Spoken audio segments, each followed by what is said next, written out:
ನಮಸ್ಕಾರ ಫ್ರೆಂಡ್ಸ್, ಮತ್ತೆ ನಿಮಗೆ ನನ್ನ ಚಾನಲ್ಗೆ ಸ್ವಾಗತ. ಇವತ್ತು ನಾನು ವೃಶ್ಚಿಕ ರಾಶಿಯವರ ಜೂನ್ ಮಂತ್ನ ಲವ್ ಲೈಫ್ ರೀಡಿಂಗ್ನ ಮಾಡ್ತಾಯಿದ್ದೀನಿ. ಈ ರೀಡಿಂಗ್ ನಿಮಗೆ ಅನ್ವಯಿಸಿದರೆ ಅಥವಾ ರೆಸೊನೇಟ್ ಆದರೆ ಮಾತ್ರ ತೊಗೊಳ್ಳಿ, ಇಲ್ಲಾಂದರೆ ಬಿಟ್ಬಿಡಿ. ಇದು ಒಂದು ಜನರಲ್ ರೀಡಿಂಗ್ ಮಾತ್ರ ಆಗಿರುತ್ತೆ. ವೃಶ್ಚಿಕ ರಾಶಿಯವ್ರಿಗೆ ಕಾರ್ಡ್ಸ್ನ ಶಫಲ್ ಮಾಡಿದಾಗ ಫಸ್ಟ್ ಕಾರ್ಡ್ ನನಗೆ ಡೆತ್ ಕಾರ್ಡ್ ಬಂದಿದೆ, ಸೆಕೆಂಡ್ ಕಾರ್ಡ್ ನನಗೆ ಪೇಜ್ ಆಫ್ ಪೆಂಟಿಕಲ್ಸ್ ಬಂದಿದೆ. Death and page of pentacles is reaching apology ಅಂತ ಹೇಳ್ತೀವಿ. ಯಾರಾದರೂ ನಿಮಗೆ ಸಾರಿ ಕೇಳ್ಬೋದು ಅಥವಾ ನೀವು ಯಾರಿಗಾದರೂ ಸಾರಿ ಕೇಳ್ಬೋದು. ಕಮ್ಯುನಿಕೇಷನ್ ಬ್ರೇಕಿಂಗ್ ಸೈಕಲ್ ಅಂತ ಹೇಳ್ತೀನಿ. Page of pentacles is message, mail, something, call ಅಂತ ಹೇಳ್ಬೋದು, ನ್ಯೂಸ್ ಅಂತ ಕರಿಬೋದು ನಾವು ಇದನ್ನು. ಸೊ ಥರ್ಡ್ ಕಾರ್ಡ್ ನನಗೆ ನೈಟ್ ಆಫ್ ಪೆಂಟಿಕಲ್ಸ್ ಬಂದಿದೆ. ಸೊ ನೆನ್ಪಿಟ್ಕೊಳ್ಳಿ, ಫಸ್ಟ್ ಕಾರ್ಡ್ ಡೆತ್ ಕಾರ್ಡ್ ಬಂದಿದೆ. ಮೂವಿಂಗ್, ರೀಲೊಕೇಟಿಂಗ್, ಟ್ರಾನ್ಸ್ಫಾರ್ಮೇಷನ್ ಅಂತ ಹೇಳ್ತೀವಿ. ಸೊ ಪಾಸಿಟಿವ್ ನ್ಯೂಸ್ ಅಂತಲೇ ಅಂದ್ಕೊಳ್ತೀನಿ ನಾನು. Because Rahu in 4th house,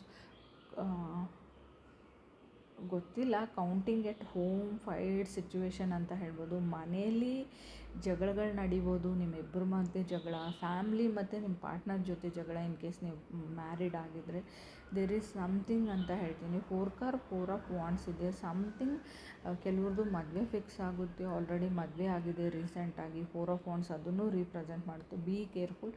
Rahu in 4th house, family conflicts, ನಿಮ್ಮಿಬ್ಬರ ಮಧ್ಯೆ ಜಗಳಗಳು ಅದು ಆಗ್ಬೋದು ಅಂತ ಹೇಳ್ತೀನಿ ನಾನು. So 5th card 7 of cups ಬಂದಿದೆ. 6th ಕಾರ್ಡ್ ಏಸ್ ಆಫ್ ಸಾರ್ಡ್ಸ್ ಬಂದಿದೆ. ಪವರ್ಫುಲ್ ಟೈಮ್ ಅಂತ ಹೇಳ್ತೀವಿ. ಗೆಟ್ ರಿಲೇಷನ್ಶಿಪ್ ಅಂತ ಹೇಳ್ತೀನಿ ನಾನು. ಇನ್ ಕೇಸ್ ನೀವು ಮಕರ ರಾಶಿಯವ್ರ ಜೊತೆನೂ ಕನೆಕ್ಟ್ ಆಗಿರ್ಬೋದು, ಕಾರ್ಡಲ್ಲಿ ಅದು ಶೋ ಆಗಿದೆ ಅಷ್ಟೇ. But still someone new is coming to your life. Already ಕೆಲವರು ಬಂದಿರ್ಬೋದು. You are starting new business or a new life ಅಂತ ಹೇಳ್ತೀನಿ ನಾನು. ಲೈಕ್ ಏನು ಹೇಳೋದು ನಾನು, 7th ವೀಲ್ ಆಫ್ ಫಾರ್ಚೂನ್ ಬಂದಿದೆ.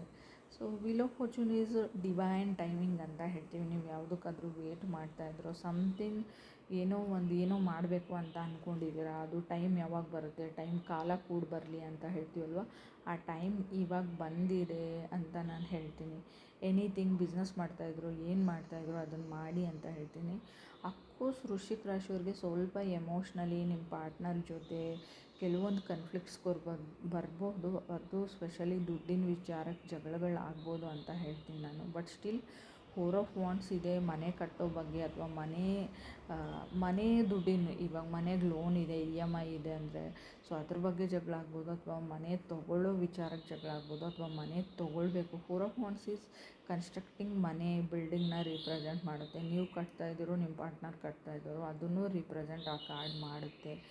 ಬಟ್ ಸ್ಟಿಲ್ ನಾವು 8 ಆಫ್ ವಾಂಡ್ಸ್ ಕೂಡ ಕಾರ್ಡ್ ಬಂದಿದೆ. ವೀಸಾ, ಪಾಸ್ಪೋರ್ಟ್ ಅಂತ ಹೇಳ್ತೀವಿ, ಫಾರಿನ್ ಟ್ರಾವೆಲ್ ಅಂತ ಹೇಳ್ತೀವಿ, ಟೈಮ್ ಟು ಗ್ರೋ ಅಂತ ಹೇಳ್ಬೋದು ನಾನು. ಲವರ್ಸ್ ಕಾರ್ಡ್ ಇದೆ, ಲಾಸ್ಟ್ ಕಾರ್ಡು. ಸನ್ ಇನ್ 10th ಹೌಸ್ ಅಂತ ಹೇಳ್ತೀವಿ. ಬಿಸ್ನೆಸ್ನ ಮತ್ತು ರಿಲೇಷನ್ಶಿಪ್ನ ಅಥವಾ ಕೆರಿಯರ್ನ ಫ್ಯಾಮ್ಲೀಸ್ನ ಮಿಕ್ಸ್ ಮಾಡಬೇಡಿ ಅಂತ ನಾನು ಹೇಳ್ತೀನಿ. ಮಿಕ್ಸಿಂಗ್ ಸಮಥಿಂಗ್, ಏನು ಹೇಳ್ತೀವಿ, ಆ ಕೆರಿಯರ್ ಟೆನ್ಷನ್ ಬಂದು ಮನೆಯಲ್ಲಿ ಮಿಕ್ಸ್ ಮಾಡೋದು, ಫ್ಯಾಮ್ಲಿ ಮ್ಯಾಟರ್ಸಲ್ಲಿ ತುಂಬ ಏನು ಹೇಳ್ತಾರೆ, ಡಿಪ್ರೆಷನ್ ಮೋಡಲ್ಲಿ, ಏನೋ ಕೆರಿಯರ್ ಟೆನ್ಷನ್ನು, ಜಾಬ್ ಹೋಗುತ್ತಾ, ಫೈರ್ ಆಗ್ತೀನಾ, ನಾನು ಇರ್ತೀನಾ ಇಲ್ಲೋ ಅಂತ ಟೆನ್ಷನ್ನು. ಕೆಲವರು ಫೈರ್ ಆಗಿರ್ಬೋದು. ಬಿಕಾಸ್ 7 ಆಫ್ ಸಾರ್ಡ್ಸ್ ಕಾರ್ಡ್ ಇದೆ ಲವರ್ಸ್ ಕಾರ್ಡ್ ಜೊತೆ.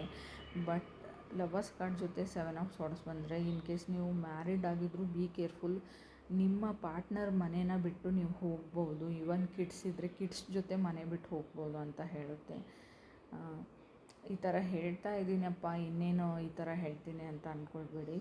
There is a combination, be careful ಅಂತ ಹೇಳ್ತೀನಿ. ಏನೋ ಜುಪಿಟರ್ ರೆಟ್ರೋಗ್ರೇಟ್ ಆಗ್ತಾ ಇದ್ದಾನೆ 2nd ಜೂನ್ಗೆ, ಇವತ್ತಿಗೆ ಅಂತ ಅನಿಸಿದ್ರು, ಒಳ್ಳೆಯದಾಗುತ್ತೆ ಅಂತ ಅಂದ್ಕೊಂಡಿದ್ರು. ಕೆಲವೊಂದು ವಿಚಾರಗಳನ್ನ ಯಾರೂ ತಪ್ಸೋಕ್ಕಾಗಲ್ಲ.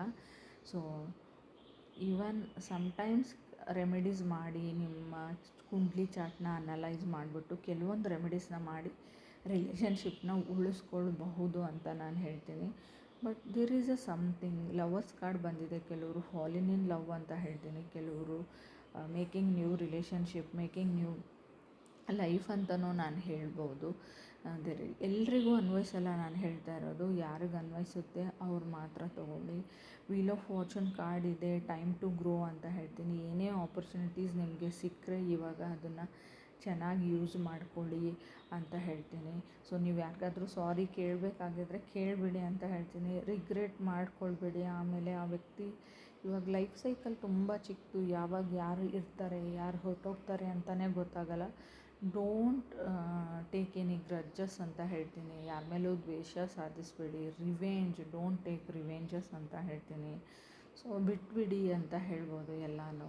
ಅವ್ರು ಹಾಗೆ ಮಾಡಿದರು, ನಾನು ಹೀಗೆ ಮಾಡಿದೆ, ಅಲ್ಲಿಗೆ ಓಕೆನಾ ಅಂತ ಅನಿಸುತ್ತೆ ಕೆಲವರಿಗೆ. ನೋಡಿ ನಿಮ್ಗೆ ಹೇಗೆ ಅನಿಸುತ್ತೆ. ನಾನು ಹೇಳಿದ್ದೀನಿ. ಬಿಕಾಸ್ ಯಾರಿಗಾದ್ರೂ ಪರ್ಸ್ನಲ್ ರೀಡಿಂಗ್ ಬೇಕಾಗಿದ್ದರೆ ಖಂಡಿತವಾಗ್ಲೂ ಪರ್ಸ್ನಲ್ ರೀಡಿಂಗ್ ಅಂತ ಕಮೆಂಟ್ ಮಾಡಿ, ನಾನು ರೆಸ್ಪಾನ್ಸ್ ಖಂಡಿತ ಮಾಡ್ತೀನಿ. Thank you.